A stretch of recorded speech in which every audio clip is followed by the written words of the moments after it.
the first committee hearing, January 18, 2021, Ms. Kube of the BSP mentioned that a loan can be considered non-performing after 180 days of its due date. It remained unpaid. So 180 days lang, sabi ni Ms. Kube. Why is the Maynilad Benpress loans declared as non-performing loan in 2003 when the loan granted to Maynilad was already non-performing or non-payment as early as the 1990s? So I heard also that there were several extensions of maturity date for the Lopez loans. So can you answer that? Why was it granted several extensions of maturity date?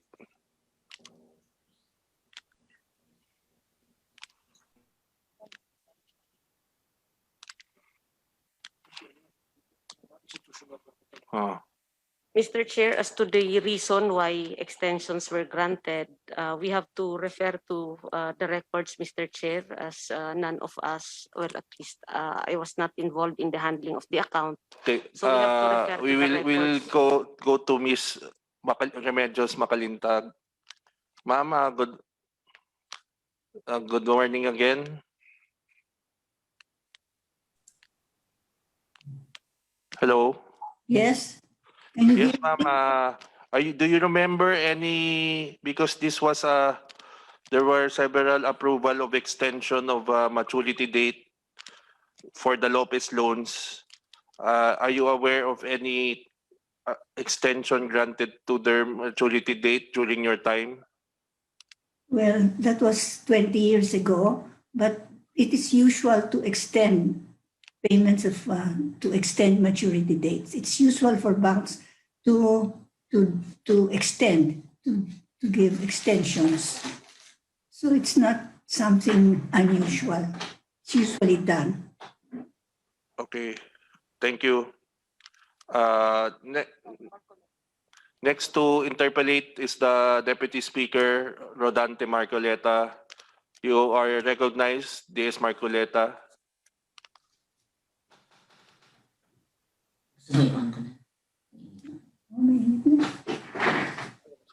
Hello, DS Marcoleta? Wala. Please unmute, DS. You cannot be heard. Ano po? Mute ba ako?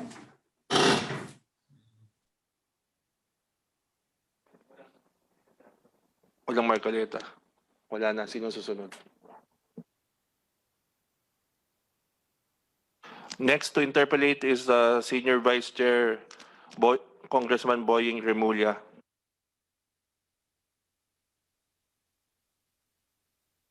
Maraming salamat po, Mr. Chairman.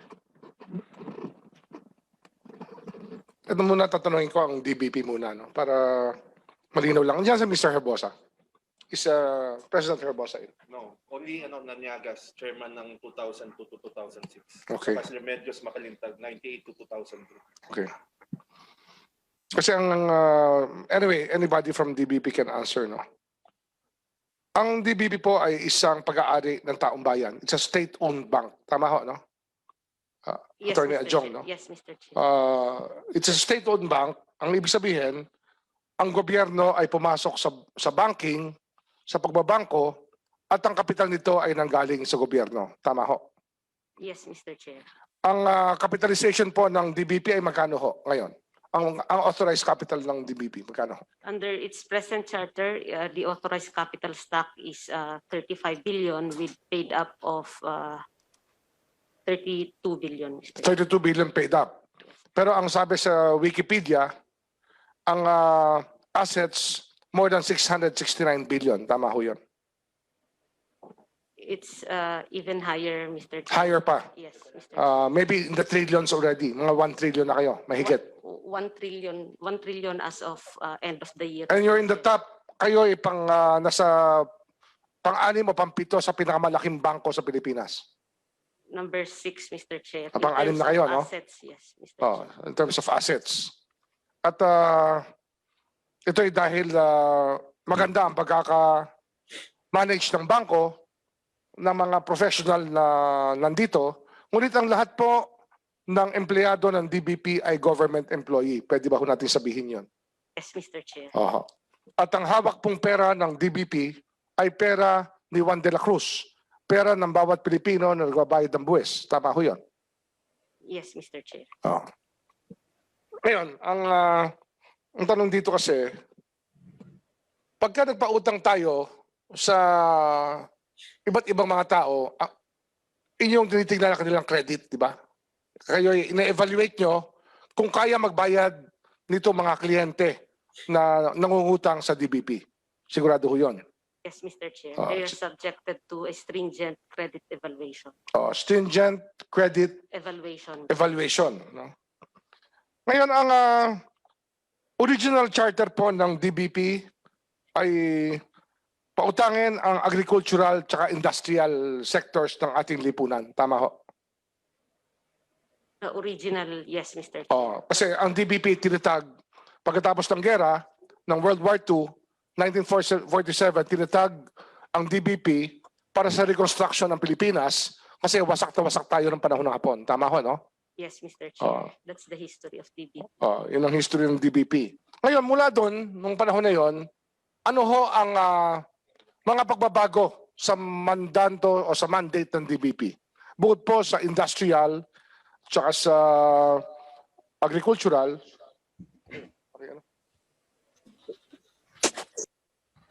mula sa industrial,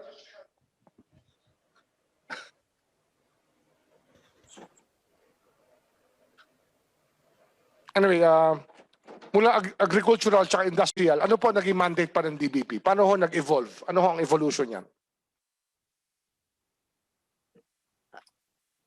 Mr. Chair, that would require for a review of the history, but maybe, Mr. Chair, presently, DBP has 4 priority areas. Okay, 4 priority areas. Yes. Ano ho ito? These are infrastructure, MSME, social services, and environment, Mr. Chair. Okay. Yung 4 na mandates nyo, service, yung inyong, ano tawag doon? Anong tawag nyo sa mga bagay na yun? Priority areas. Priority areas. Saan ho pumapasok ang Lopez Group of Companies sa priority areas nyo? Mr. Chair, we have to consider that the loans to Lopez's were given way before these priority areas have been identified by DBP. Kailan na-identify itong priority areas?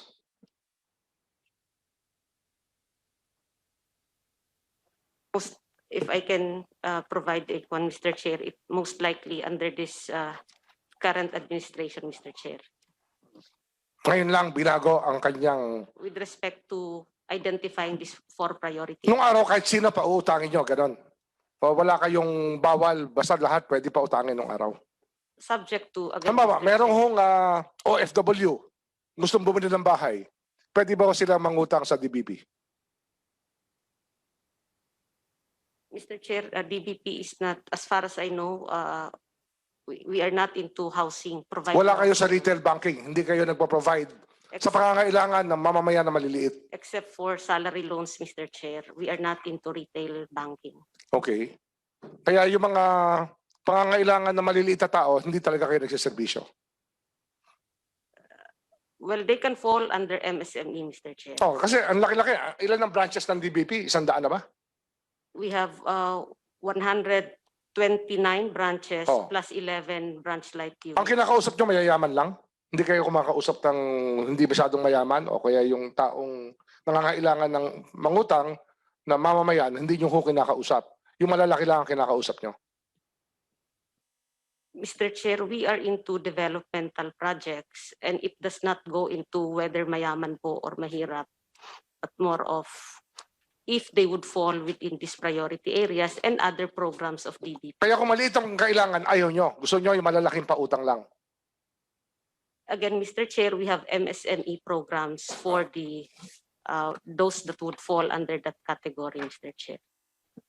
Tinatanong ko lang ito kasi ang ginagamit po ng DBP rito, dapat maalala ng tao, ang Development Bank of the Philippines ay isang bangko na pag-aari ng mamamayang Pilipino. Tama ho, no? Yes, Mr. Chair. Kaya pag meron tayong nawawalang pera, o kaya may pagkukulang, o kaya meron nangyari na may napagbigyan, kailangan magpaliwanag ito sa taong bayan. Yes, Mr. Chair. Bale, lahat po ng ginagawa ng DBP, accountable po tayo sa ating mamamayan sa lahat po ng ginagawa. Yes, Mr. Chair.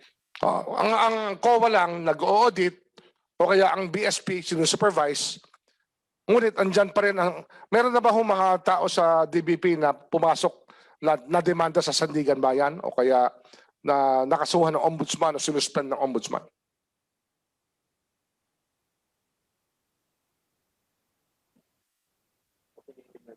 Mr. Chair, I cannot comment on that, Mr. Chair. Hindi mo kaya mag-comment dahil sa legal services may mga bagay na pinoprotektahan nyo yung privacy ng mga inyong mga mamaya, inyong mga empleyado. That's for one, Mr. Chair. And when officers of the bank are charged criminally, the legal services group does not represent them, Mr. Chair. Pero alam nyo kung may nangyayari o wala. Alam nyo. If we are invited or we are asked to participate, Mr. Chair. But as a matter of... Minsan nababasa nyo lang sa dyaryo kung may yes, nangyayari. Yes, Mr. Chair. Ngayon I saw Dante Marcoleta on the screen ready. Maybe he can first ask the questions and then I'll just follow up later. Thank you. Thank you, Senior Vice Chair Remulla. Next to interpolate is the Deputy Speaker, Rodante Marcoleta. DS Marcoleta. Unmute, please. Maraming salamat, Mr. Chair. Good morning to everyone. Mr. Chair, may I direct my initial questions to any representative from Benpress Holdings Corporation? Yes, Mr. Salvador Tirona and Attorney Quezon, the Corporate Secretary, Lopez Holdings. Please direct your questions now, DS Marcoleta. Who is on board, Mr. Chair?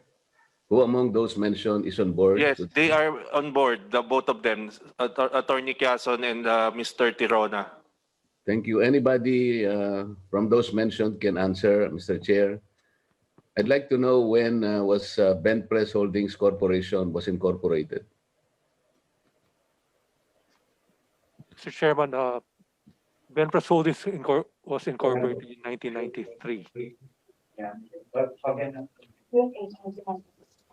1993? 1993, Mr. Chairman. Would you tell us the reason, please, why only in 1993 was Benpress Holdings was incorporated? It was incorporated to be a holding company for... Why only in 1993? Is there any reason?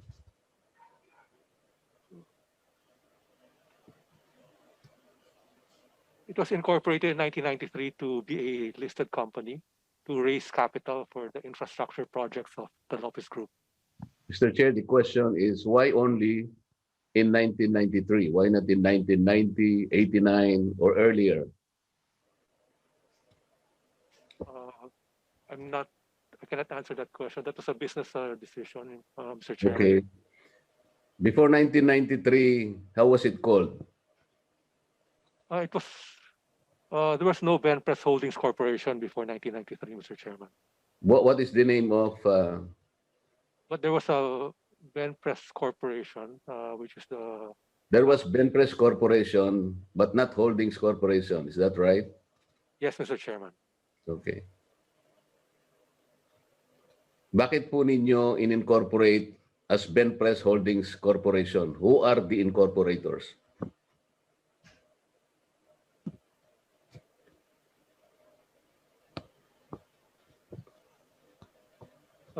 These were the family members of the Lopez, Mr. Eugenio Lopez Jr., Mr. Oscar M. Lopez, Mr. Sinakis, Mrs. Sinakis, Manuel M. Lopez. Those are the family members. So these are the same members of the families that also incorporated ABS, EFCB, and Holdings Corporations. Is that right? Yes, Mr. Chairman. Yes. Lopez Ng. Can you speak louder, Attorney Quezon? Yes, Mr. Chairman. Those are the family members. After its incorporation, were there any financial ventures entered into with other companies? I don't. Can you clarify the question, Mr. Chairman? What is that, sir? Can you clarify the question, Mr. Can you Chairman? repeat the question, sir? Mr. I'm asking the chair that after the incorporation of Holdings, Benpress Holdings Corporation, if there were any financial ventures that it entered into with other companies. Let's say, I'm talking about financial deals and joint ventures. Well, it had joint ventures with to create Maynilad. It had a joint venture with the French company. Kung pwedeng pakilakas lamang po para It had a joint venture with a French company to create Maynilad, Mr. Chairman. Also with Bayantel, it had a joint venture with the 9X Corporation to create Bayantel Inc. So if we say financial ventures with other companies, we also mean loans. Can you confirm that? Yes, Mr. Chairman. Okay. How were these financial ventures financed? Benpress had an initial public offering in 1993, so it had some equity fundraising. It also had raised its capital through the LTCPs and through loan from borrowings from the bank. Okay, are you in a position to furnish this committee or submit under oath the complete list of your financial ventures? Mr. Chairman, can I refer this to Mr. Tirona? Mr. Tirona, can you answer the request of DS Marcoleta? May I clarify, Mr. Chairman, you're asking for the list of the joint ventures entered into by Benpress into the other companies? Financial ventures na lang para mas madali tayo. Whether or not they involve joint ventures, but we are specifically more concerned about the financial ventures entered into by Benpress. Mr. Chairman, the financial ventures, just like to clarify, the financial ventures would include a list of our creditors? Yes, specifically the loans availed of. Yes, with your indulgence, Mr. Chairman, we have submitted to the committee the list of our creditors for Bayantel, for Maynilad, and as well as the other companies that are currently being discussed in this committee hearing. What is the time frame involved here, Mr. Tirona? For example, Mr. Chairman, if we talk of the Bayantel, the time frame here would be, if I'm not mistaken, in 1995. We submitted the documents involved in the financing, which was called the Omnibus Loan Agreement, where all the financial companies that led Bayantel were listed in that document, Mr. Chairman. Mr. Chair, can we assume that Benpress also absorbed financial obligations like outstanding loans of other companies it entered into, whether natural or juridical? I'd like to clarify that question, Mr. Chairman. It's not clear in my mind what the question is. We're talking of, let's say, when you entered with financial ventures, there might be obligations like what we had established earlier this morning on questioning of Congressman Garbin, Benpres assumed some obligations of Maynilad. So things like this, nature of transactions like this, we would like to know if Benpres absorbed other financial obligations of other companies you entered into. More specifically, whether or not these were entered prior to 1993. Are there cases like this, Mr. Tirona? None, not that I know of, Mr. Chairman. Yung sa financial obligations po natin, dahil sinabi kanina nung kasama ninyo that meron kayong mga financial ventures, and we would like to know to what extent that these obligations have been secured. Kasi po kailangan nating malaman kung paano natin babayaran yung mga obligations that you entered into. Not only with Benpres itself, but also with those entered into with its affiliated companies. Paano po yung mga security aspects nito? Last hearing, I remember, Mr. Chair, that I asked if Benpres can submit yun pong mga contractual obligations so that we will be able to know from there ano-ano po yung interest rates, ano po yung mga collaterals na in-establish doon, because we will not be able to know this until and unless you provide us the terms of your contracts with the committee. Were you able to provide this? I know, Mr. Chair, that this is one of those I requested during the last hearing. Mr. Chair, to answer that directly, yes, we submitted the documents referred to or asked by the congressman. This was submitted last February 16 to the committee. It included the documents for the loans, as well as which included the list of securities and lenders of the loans, Mr. Chair. Okay. Considering, Mr. Chair, that I have not looked into all these documents, may I just ask Mr. Tirona if the government ever guaranteed the payment of some of these loans? Was there any government guarantee, Mr. Tirona? There was no government guarantee on any of these loans, Mr. Chairman.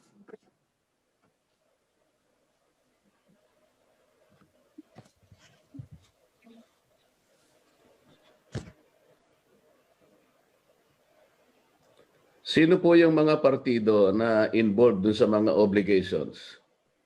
Para ma-establish po natin yung collateral and incidental contracts, including deeds of assignment kung meron po.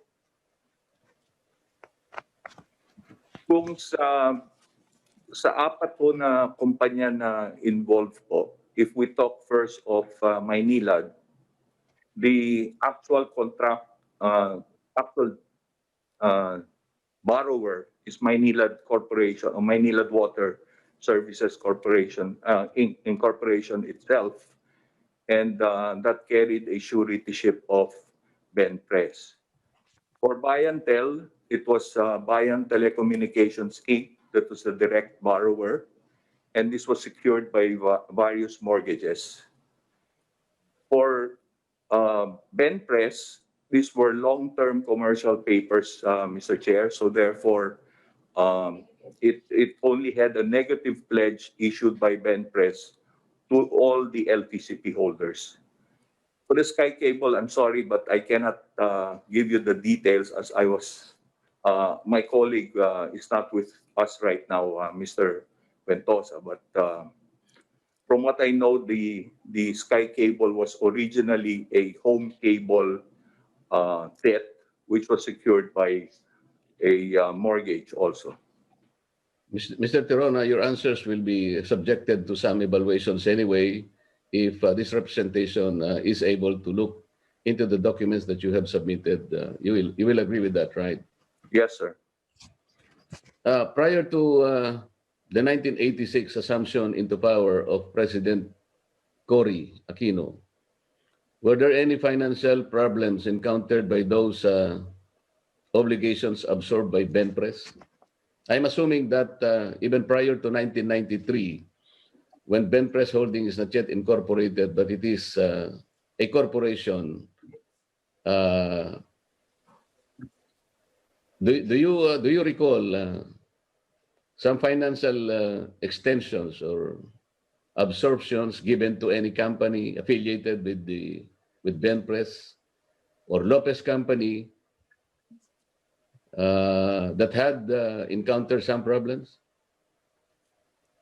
Mr. Chairman, I'm sorry, I cannot answer that because I was not connected with the Lopez Group at that time, and I have no knowledge of such. Do you have somebody in your company today, Mr. Tirona, who will be in a position to at least recall some of... Attorney Quezon, do you have some input on this? Mr. Chairman, I also cannot answer that question since I joined the Lopez Holdings only in 1990. Mr. Aguilar?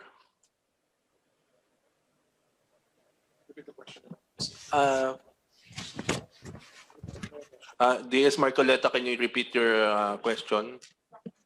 I was trying to elicit an answer, Mr. Chair, that even prior to upon the assumption of power of President Cory in 1986, if there are companies affiliated with the Lopez Group, either we call it Benpres Corporation, because Holdings Corporation was not yet incorporated at that time, were there companies that have encountered problems already with the DBP? We have no knowledge of any transactions that time. We're not actually with DBP yet. So, Mr. Chair, am I getting an answer like DBP was not I think involved in the DS transaction? Marcoleta, the only record they have here is the loan in 1989, the Central CATV, yun, no? Hindi, yung unang-una loan. 95 pa yung unang loan daw na grant, buy and tell.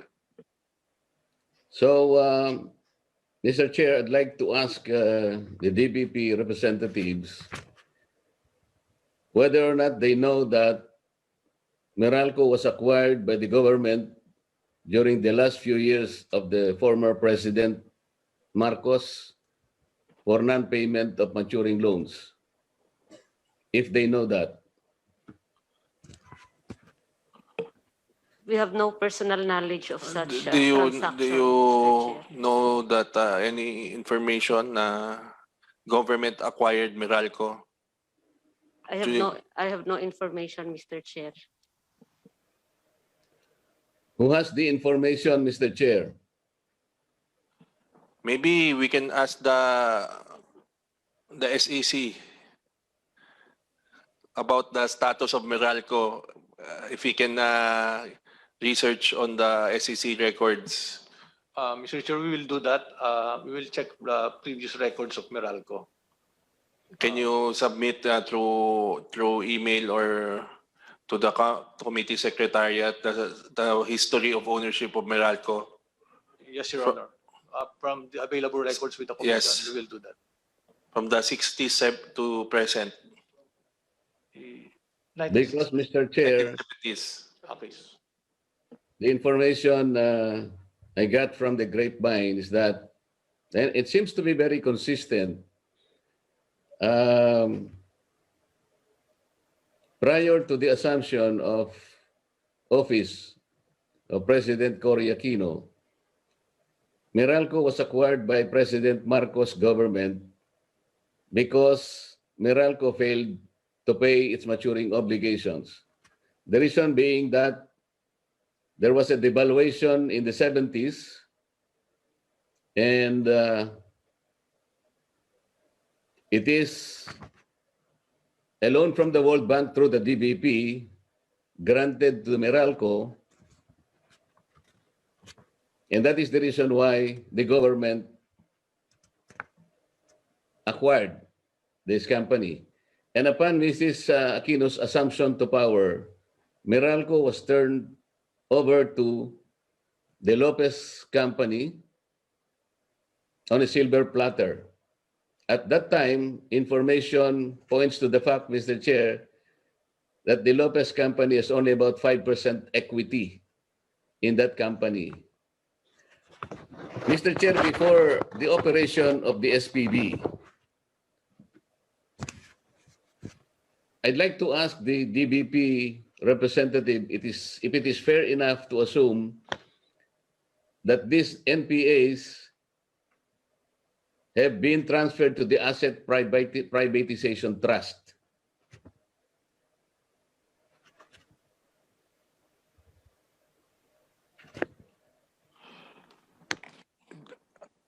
Do you have information on the query of DS Marcoleta, DBP, Attorney Adjong? I would have no information of such transaction, Mr. Chair. Can we get any? Mr. Chairman. Yes.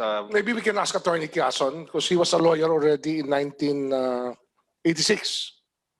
He was a lawyer already in 1986 and he already was lawyering for the Lopez's in 1986. Maybe he has a recollection.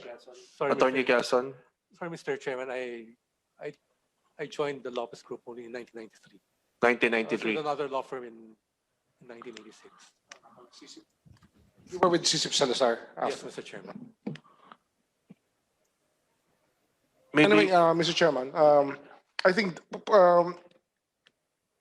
DS Marcoleta is also referring to the reference point of this is the time that Meralco Foundation became a part owner of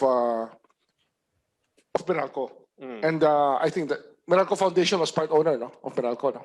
Attorney Quezon, would you know that?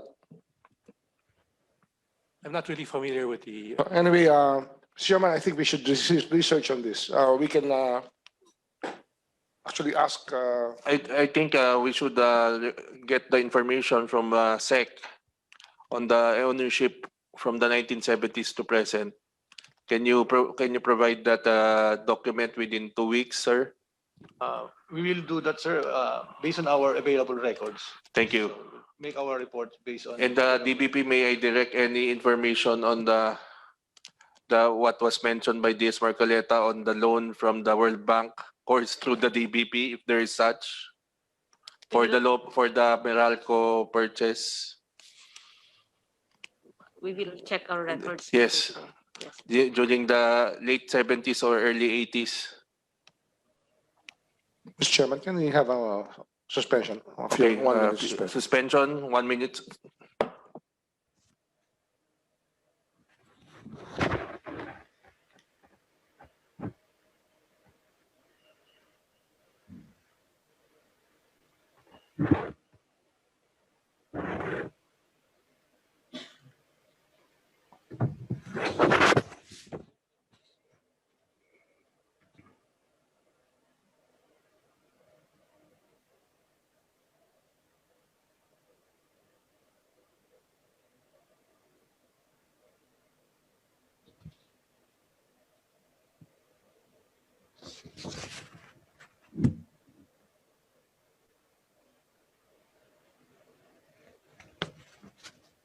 Session resumed.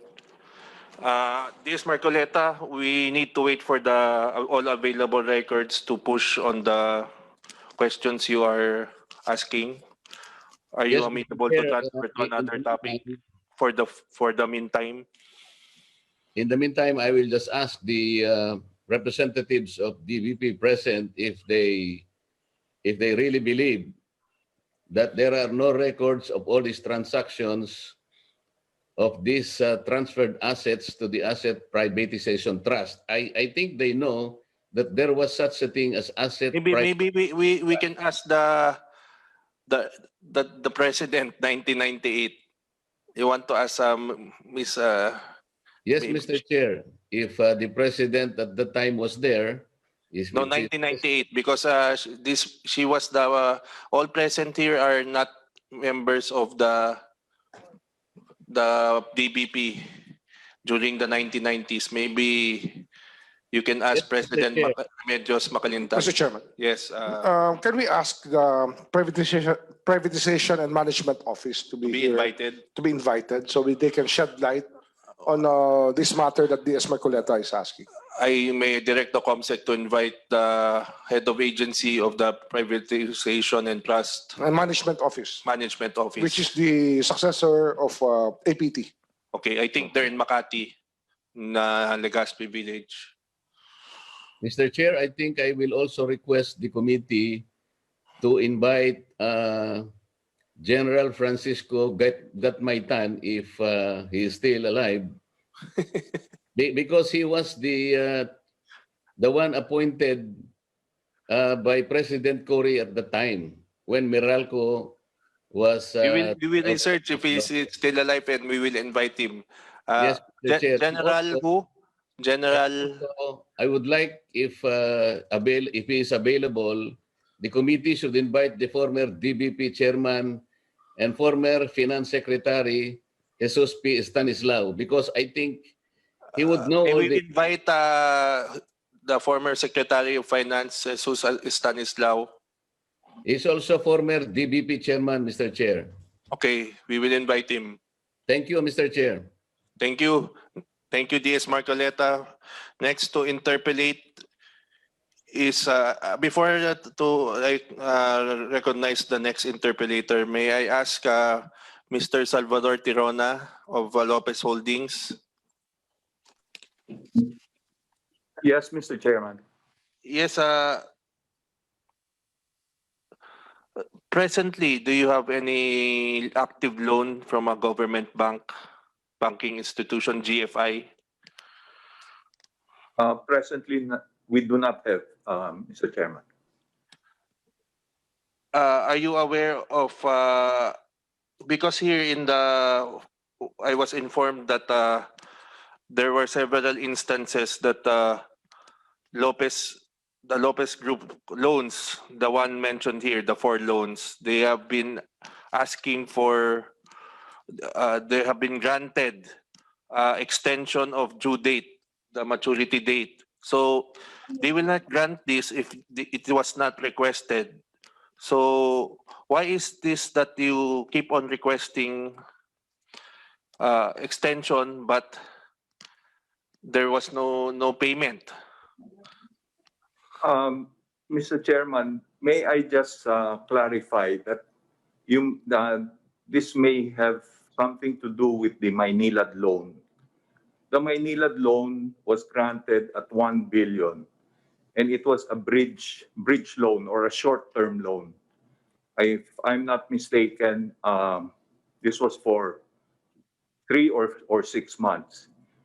And every time that there is a maturity, that's a normal practice that finance people would sit down with the lenders and work out a renewal of the short-term loan. So that's the reason why for Maynilad, there were several rollovers or renewals of the loan. It was not an extension per se of the due date, but rather a renewal of a new promissory note. Okay. Of the 4 companies that defaulted on the loans, 2 applied for corporate rehabilitation, Maynilad and Bayantel. Is this correct? Yes, 2 companies went through corporate rehabilitation, Mr. Chairman. So we can say that these 2 companies are already mismanaged because they cannot already, they seek the help of the courts already. So we can say that these are mismanaged. Would you say so? No, actually, Mr. Chairman, may I just explain that the defaults of the loans of Bayantel and Maynilad, which were the 2 companies that went into a rehabilitation, were affected by the Asian financial crisis. The effects of the Asian financial crisis affected these companies. No? And for Bayantel, it was not Bayantel that petition for the rehabilitation, but rather creditors represented by the trustee Bank of New York. For Maynilad, on the other hand, it went through rehabilitation because it was at that time that a arbitration committee's decision was given, and yet we couldn't resolve the problems we had with MWSS. That's why the company had to resort to go to a rehabilitation petition to solve the problem of Maynilad. Okay, thank you. Thank you, Mr. Tirona. May we ask Representative Mike Defensor of Anak Kalusugan Party List to interpolate? Maraming salamat, Mr. Chair. To all our colleagues, magandang umaga po, and to our resource persons.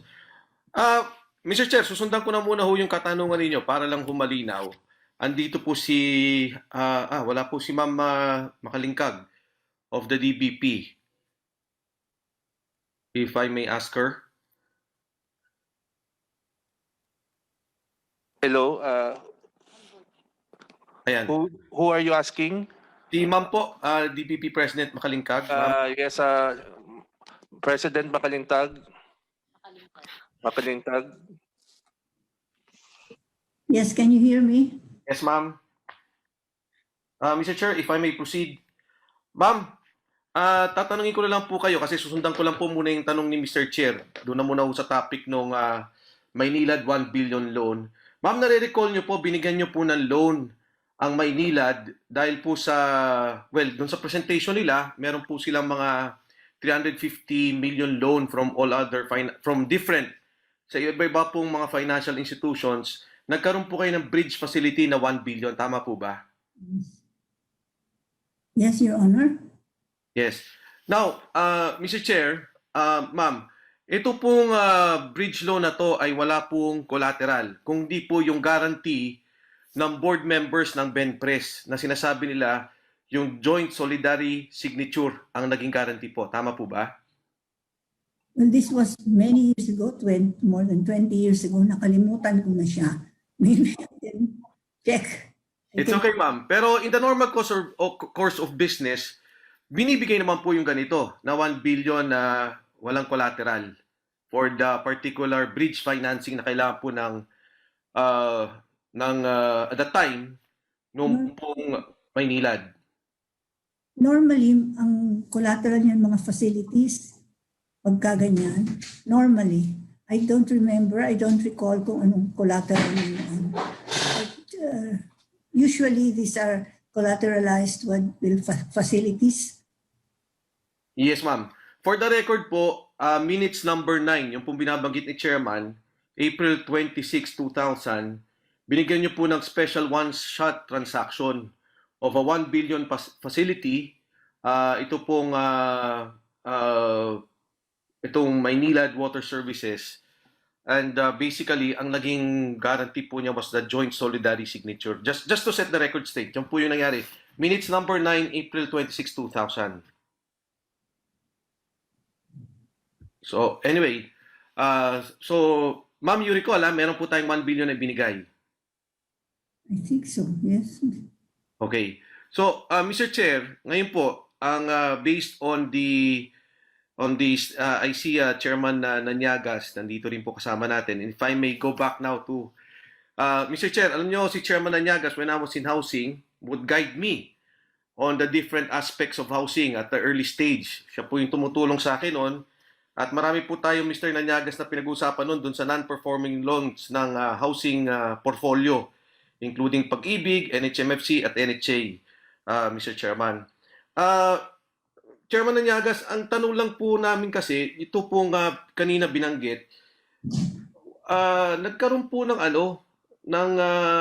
waiver on penalty fees by December 2004. Tama po ba, Mr. Chairman?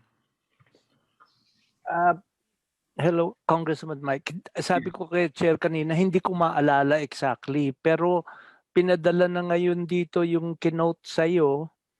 Ang gusto kong malaman yung supporting documents kasi po meron po kaming paraan, palaging procedure sa DBP na kung merong gagawin ang dedesisyonan ng board, ay merong rekomendasyon mula sa management na professional. No? Tama po.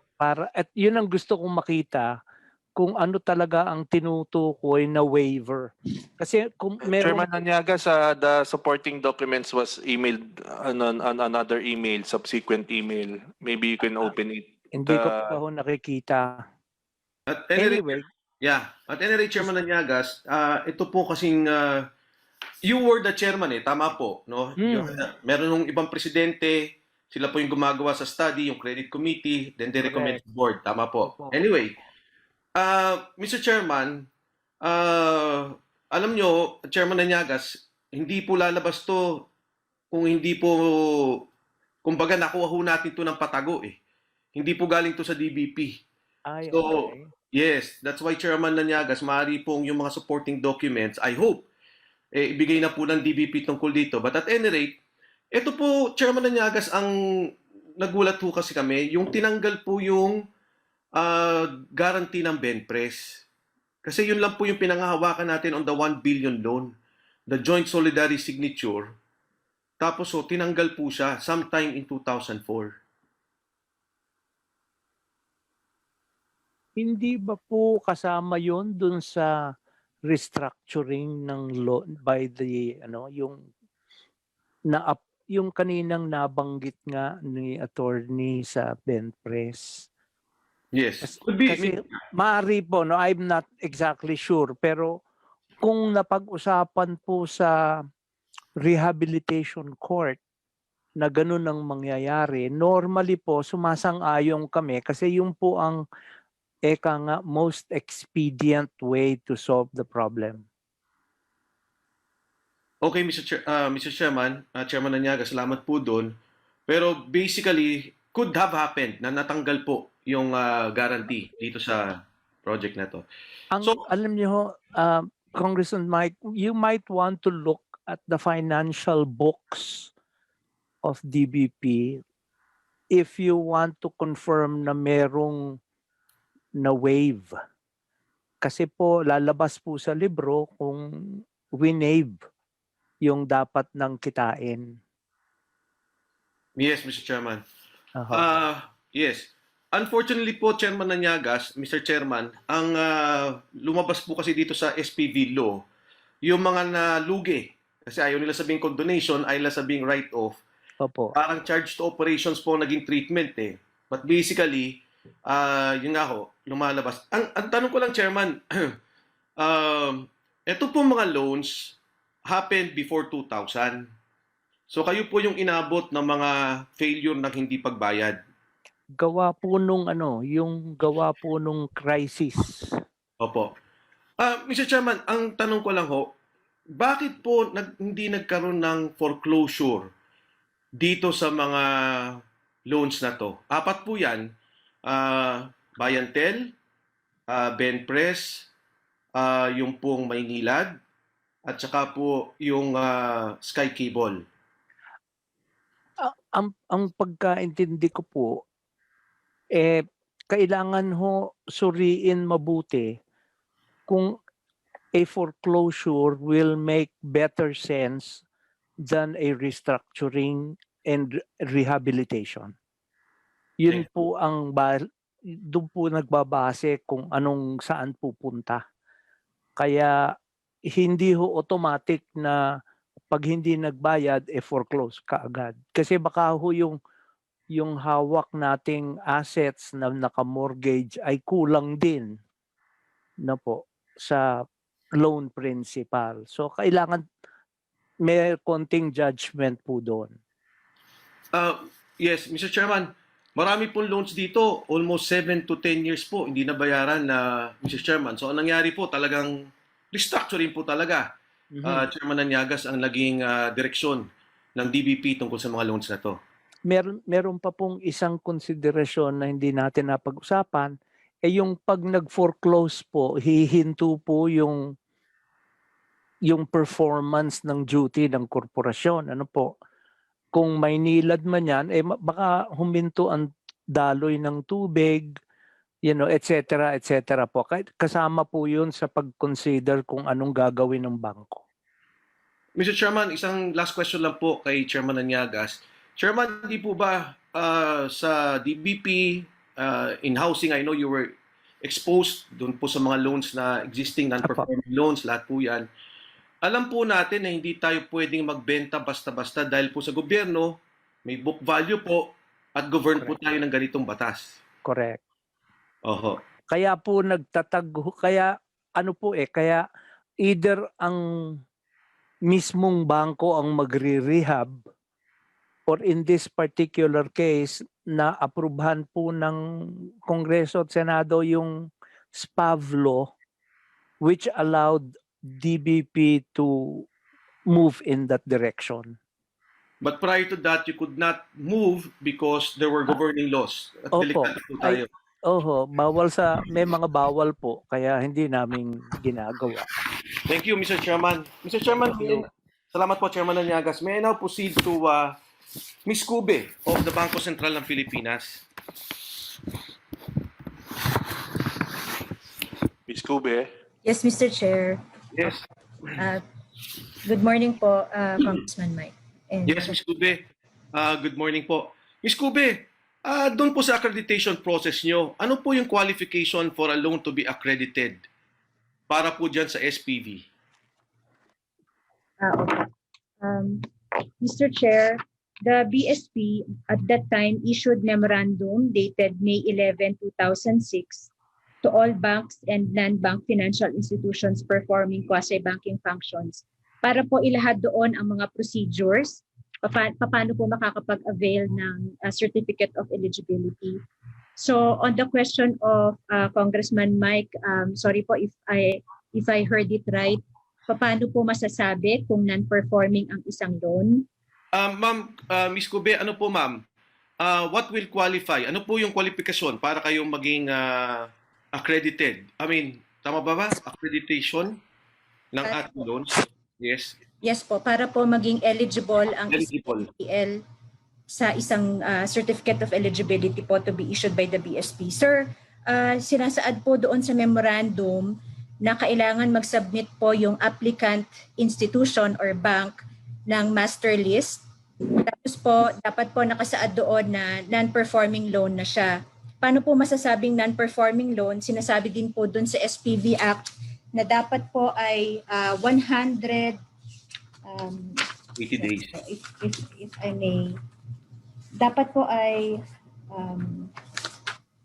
if I may just refer to the law, it has been past due for 180 days and humihingi rin po kami ng certification from an authorized senior officer of the bank to certify that the assets to be sold are non-performing assets as defined by the SPV Act. Tapos po ang proposed sale or transfer of those NPAs are true sale. Then the notification requirements to the borrowers have been complied with. At yung pang-apat po at huli, maximum of 90-day period for negotiation and restructuring been complied with, sir.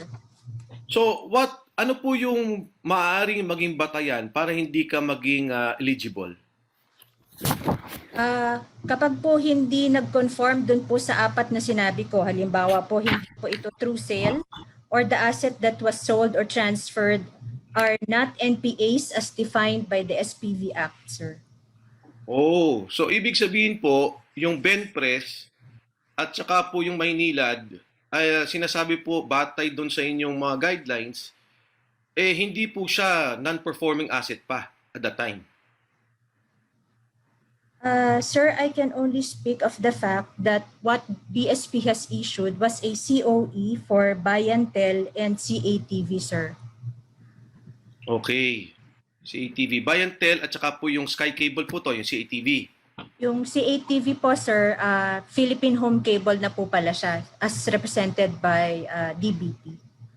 Tama po ba, Ms. Cube, na nakabatay po kayo sa ganyan, meron kayong regulasyon para dun sa eligibility? Kasi maaaring ang isang bangko, kahit na performing pa lang ang loan niya o maganda yung performance, ilalagay niya sa SPV para maka-discount o kung may kuntsabaan na nangyari? Sir, in any implementing rules and regulations po ng batas, we ensure that there are safeguards of safety nets in order to avoid abuse, sir. So you are correct po. There are safety nets that was devised po. So, klaro-klaro Mr. Chair, no? Salamat Ms. Cube. Binabanggit ni Thank you Chairman po. Anyagas, hindi namin pwedeng magbenta na that time kasi wala namang batas and governed tayo ng law. And then number 2, sinasabi nga ni Ms. Cube, yung criteria ng eligibility na hindi pumasok yung Bayantel at saka Maynilad. Pero itinuloy pa rin ang pagbenta. Now, I'll go to the legal of DBP. Attorney Adjong and of course Mr. Aguilar can also answer. Bago po magkaroon ng batas tungkol dito sa SPV, ano pong gumagabay sa atin sa pagbenta ng mga collaterals at non-performing assets?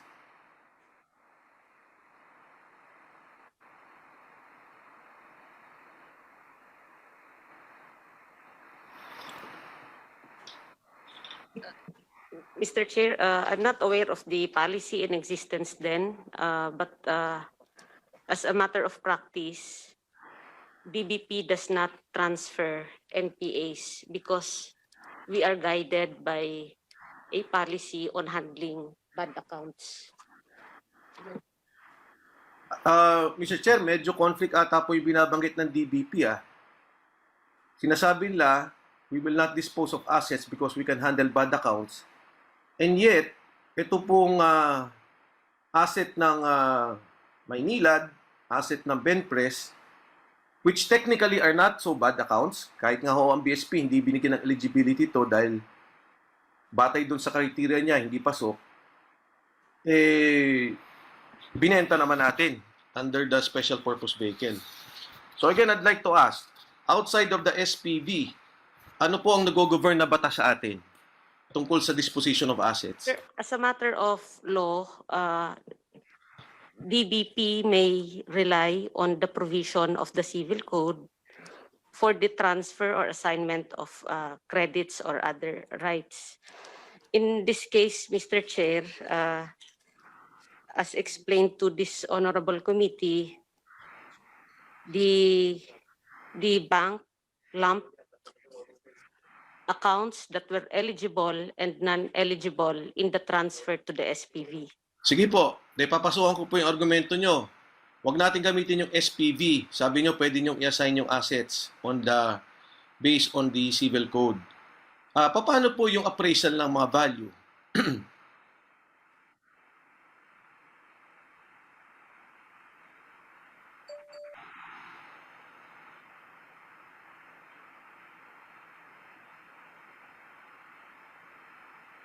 May we just confer with the Mr. Aguilar, Mr. Chair, on this matter?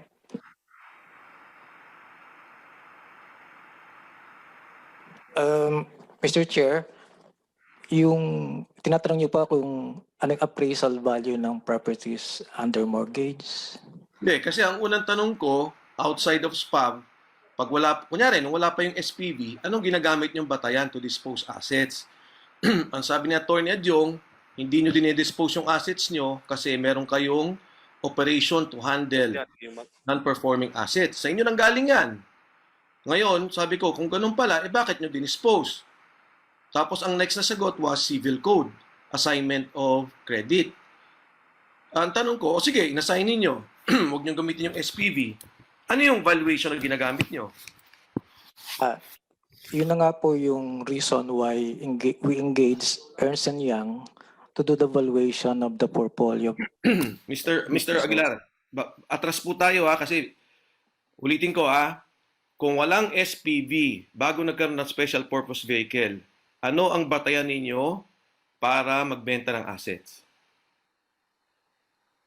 Yung binasa po kanina ni Attorney Sor, yung reason why nagbenta ng DBP ng mga NPAs.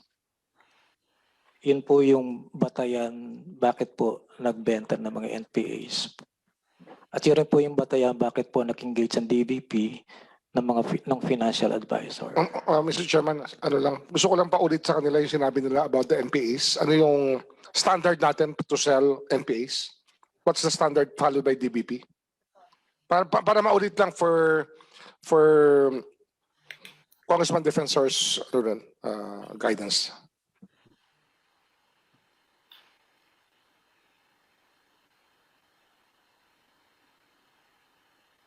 May we be allowed to get the policy on the transfer of NPAs, Mr. Chair? Sige, okay na sa'yo, Congressman Defensor? Yes, Mr. Chair, thank you, Honorable Remulla. Kasi po, well, Mr. Chair, I just want to quickly reply to that. Lahat naman po ng government financial institutions, isa lang po ang nag-govern na batas. And I'm surprised na yung legal ng DBP hindi alam. Are you aware, Attorney Adjong, Mr. Chairman, na merong case tayo sa Supreme Court ng Purificación Urbano, Arrienda versus GSIS? Alam niyo po ba to? Nagdesisyon ng 2001. We have to check the case, Mr. Chair. Ano po yun? Amienda versus GSIS? Urbano, Arrienda, De Castro. Now, the reason na ni-raise ko po tong case na to, kasi ito pong taong to, nag-loan sa GSIS. Nung pong pinorclose po siya, gusto niyang i-buyback, hindi siya pinayagan, nagkaroon ng base price ang GSIS. Nagkaroon ng negotiation, eventually, na-ibenta ng GSIS sa ibang tao. Umabot po ito ng Supreme Court. And dito ho, nakalagay dito, ano yung governing laws ng ating government financial institutions. Yung pong ating COA circular, meron po tayo niyan. Tama po ba, Atty. Jong? Yes, sir. Sir, clarify ko lang po, if this case pertains to AROPA po, to an acquired asset of GSIS. Yes, yes. Yes, Atty. Jong, it is. So ano, Atty. Jong, ang governing circular natin sa COA on the sale of assets?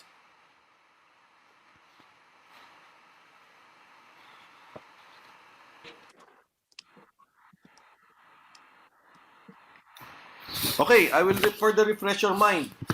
Kailan lang po nagsalita si Secretary Dominguez? 2019. Ang sabi po niya na sana itong PMO, yung Private Management Office, pwede na siya magbenta ng assets dahil daw yung COA Circular 89296 ay masyadong napakahirap sundan. Secretary Dominguez talking about this in 2019. Mr. Chair, if I recall it right, COA Circular 89296, if I'm correct, Mr. Chair, specifically excludes sale of ROPAs, Mr. Chair. Yes, but according, and I will quote Secretary Dominguez, according to the Finance Chief, COA Circular 89296 requiring the sale of unproductive state assets and their appraised values has hampered rather than facilitated efforts by the government to dispose of these idle properties. Okay. Tapos meron po ba tayong DBM, Disposal of Government Property Manual?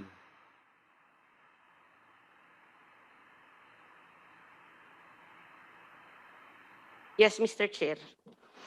Okay. So yan po yung nag-govern din sa DBM, sa atin, sa Development Bank of the Philippines. Again, Mr. Chair, we have policies on disposal of ROPAs. Asan nakalagay? Nakabatay po saan na batas ang mga disposal nyo? Yes, sir.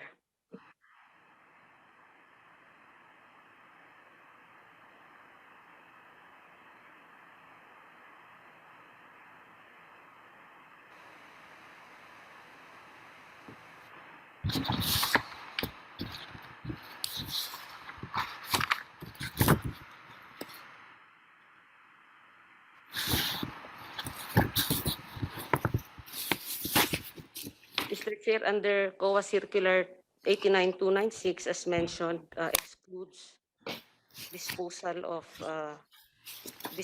by GFIs of foreclosed assets or collaterals acquired in the regular course of business.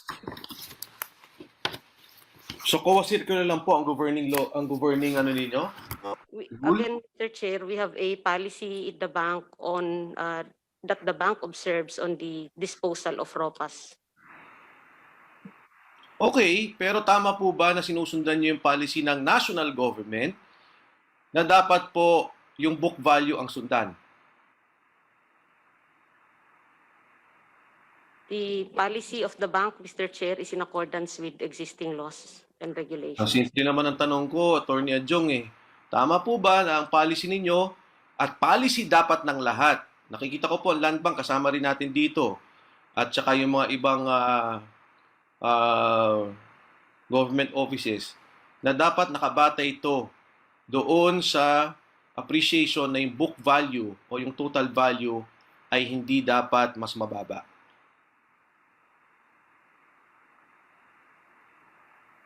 As a matter of policy on the part of the bank, Mr. Chair, bank policies are adopted in accordance with existing laws and regulations. So anong ibig mo sabihin na, Attorney Adjong, exempted kayo dahil DBP kayo? Hindi kayo susunod sa gobyerno? Hindi po. Oh, so ano kayong policy? Ang sinasabi ko po, Mr. Chair, is that the policy of the bank was adopted in accordance with existing laws and regulations po, Mr. Chair. O ngayon, ang tanong ko, yung existing laws and regulations, hindi dapat kayo bumaba sa book value kung walang SPV. Tama po ba? We would have to check, Mr. Chair. Ang bilis mo sumagot, Mr. Chair. Ang bilis mo sumagot doon sa policy. Pag tinanong ko yung policy, hindi mo naman pa alam. So what is the policy? Di ba? It should not go below the book value. I've requested, Mr. Chair, that we be given time to produce actually, we're communicating with our head office now for the submission of the bank policy on disposal of assets. Mr. Chair, we don't need that. We know that. Alam na po namin to. Pagka walang SPAV, kahit na po Secretary of Finance nagsalita, Chairman Nanyagas nandyan nagsalita na rin ng BSP na itong mga values ninyo, book value, kailangan nyo sundan. Now, under the SPV, wala akong problema kung lower kayo. Pero kailangan mayroon kayong eligibility, which sinabi nga ni Ms. Cube, batay doon sa guidelines, hindi nyo sinundan. So anyway, hindi na namin kailangan yung policy na yan kasi klaro naman yan eh. Land Bank, is Land Bank here? Para lang klaro. Tingnan, may I ask Mr. Sacro of the Land Bank of the Philippines? Yes. Mr. Chair, good morning po. Yes, good morning. Mr. Sacro, pasensya na po kayo at nahila kayo dito sa usaping to. Good morning. Yes. Mabilis na tanong lang po. Good morning po. Good morning. Mr. Sacro, tama po ba na may governing guidelines po tayo na pagka may assets tayo, hindi po tayo pwede magbenta ng mas mababa sa book value? Ang ano po namin, ang policy po namin is we based it on our charter na kailangan po idadaan po muna sa public bidding. Yun pong property. Pagka sinasabi po kasi natin na non-performing asset yan, dalawa pong klaseng asset yan. It's either non-performing loan or ROPA na tinatawag. So yung sinasabi ko po about the ROPA, yung disposition of assets. So una, public bidding. Pagka nag-fail po yung public bidding, ay tumatanggap na po kami ng negotiated sale na tinatawag. So pinapublish po namin yan. Ngayon, dinedetermine po namin yung valuation po ng ROPA based on the appraised value of that property. Yun po yung baseline po namin in setting the minimum bid price of that property. Yun po yung ginagawa po namin. Thank you, Mr. Sacro. Just to qualify lang ko, no, it's either the appraised value or the book value, whichever is higher. Tama po ba? Sa appraised value po kami nagtitingin ng minimum bid price po namin. Opo, appraised value. Iba po kasi yung book value. Okay po. Pero more than usual, usually mas mataas po. Mas mataas po yung appraised value pag sa ROPA. Opo. Salamat po. Doon po sa times kasi na talaga siyempre nag-depreciate po yung property. So may mga impairment losses po na tinatawag. So yun, nababawas po sa book value ng property. Lalo na kung may mga improvements. So for example, yung property, may depreciation din po yan. So bababa po yung appraisal nun. Opo. Thank you po, Mr. Sacro. Ngayon po doon sa non-performing loans naman po, paano po yung treatment nyo doon? Wala po kasi akong experience sa pagbenta ng non-performing loans. Opo. Kaya wala po akong maiaano dyan. Kasi I think, syempre, ang valuation din siguro, baseline din. Maybe on the, how much is the outstanding obligation? And maybe on the possibility, collectivity of that loan, yun po. Mr. Chairman, tama po ba Mr. Sacro kasi lahat naman po ng loans ninyo may collateral na at any given time pwede nyo balikan at pwede nyo yung po yung inyong i-foreclose. Tama po ba? Hindi po lahat ng loans may collateral kasi hindi lang naman po yun yung kino-consider ng bangko. So may mga loans din po na clean loan na tinatawag. So we pursue collection based on the loan agreement. Yun po yung ano. But remedyo po depende po. Yes. So meaning kahit na ho paano, kahit clean loan siya, may sort of guarantee or proteksyon ng bangko bago mag-release ng loan. Well, may mga may mga credit enhancers na tinatawag ng bangko. Like yung mga JSS, mga issuance ng mga post-dated checks, mga ganun. Yeah. Thank you. So, Mr. Chair, maraming salamat Mr. Sacro LVP sa Land Bank of the Philippines. Maraming salamat po. Mr. Chair, so klarong-klaro po naman na batay dito sa mga pinag-uusapan po natin and based on the Bangko Sentral ng Pilipinas, talaga po may governing rule pag wala po yung special purpose vehicle. At dito nakita naman natin na bagamat walang eligibility, ipinasok pa rin yung sinasabi nating mga loans na to. Ngayon as a quick manifestation, Mr. Chair, gusto ko lang pong iliwanag and DBP may reply.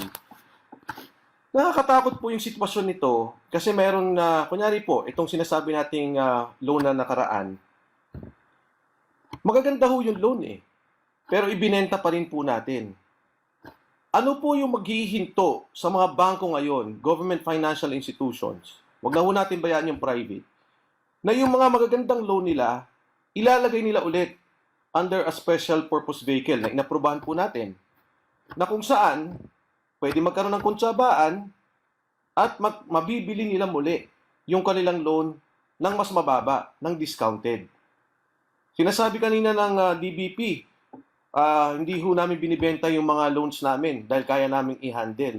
Pero lumalabas, in this particular case, yung 4 na loans, ipinasok po nila, bagamat yung 2 hindi pinayagan, walang certificate of eligibility.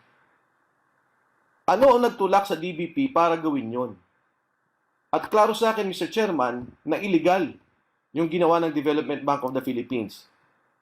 Nagsalita na po Bangko Sentral ng Pilipinas, nagsalita po ang Land Bank of the Philippines tungkol dito na talagang kailangan malinaw ang ang batas na pumapaloob bago tayo magkaroon ng pagbibenta ng asset. For example, Mr. Chair. Mr. Chairman, Yes, tanong ko lang kay Congressman Defensor.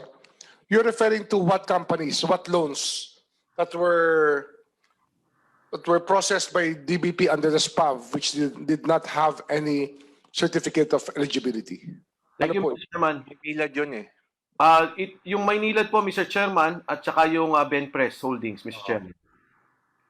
Bakit walang how did we arrive at the conclusion that they had no certificate of eligibility? As stated by the Bangko Sentral ng Pilipinas, Mr. Chair, ang Bangko Sentral na po nagsabi, at mismo ang DBP nagsabi, na wala pong eligibility ang Maynilad at ang Benpress Holdings.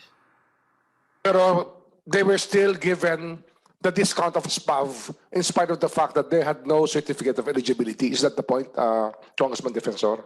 Yes, Mr. Chairman. Nagkaroon po ng diskwento na ibenta po nila kahit hindi pinayagan.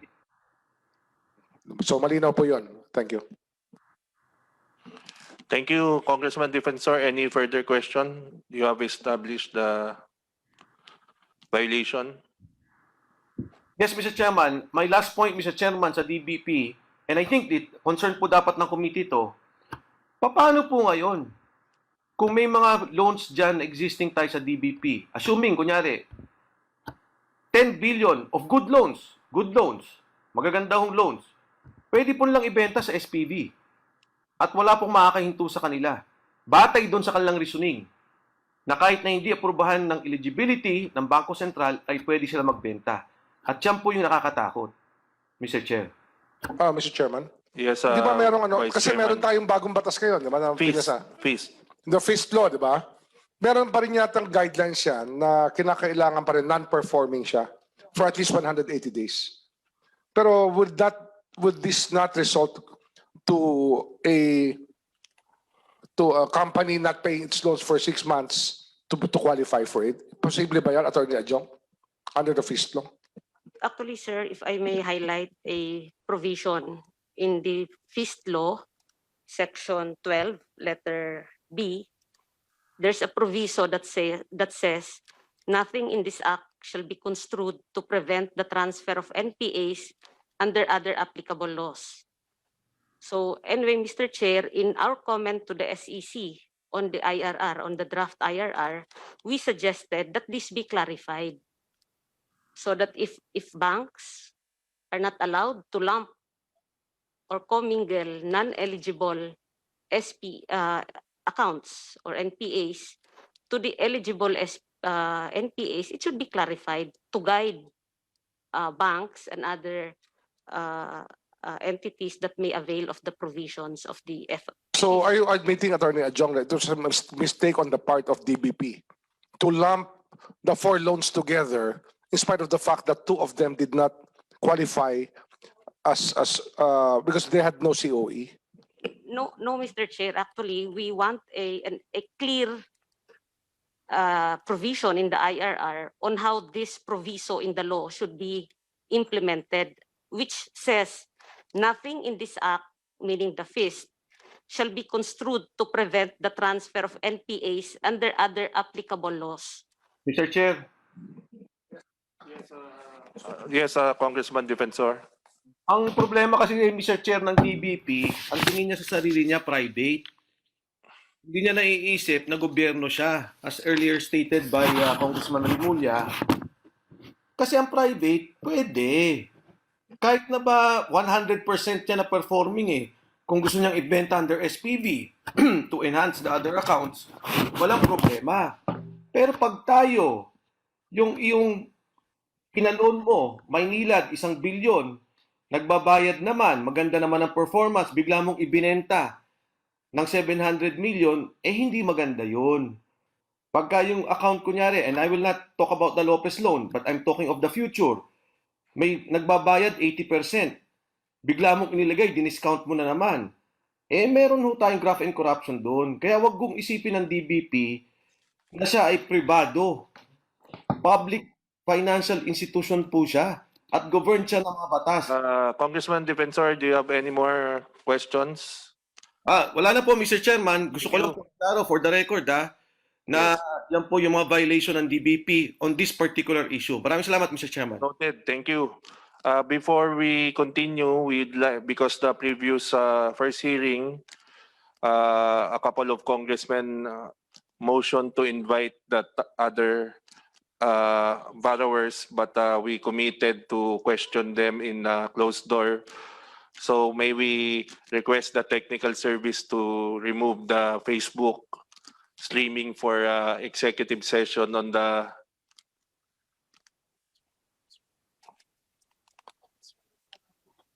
Zoom na lang tayo. Oo. Zoom natin. Pati yung Zoom tatanggalin na. Zoom. Ay, hindi pala tatanggalin yung Zoom, yung media,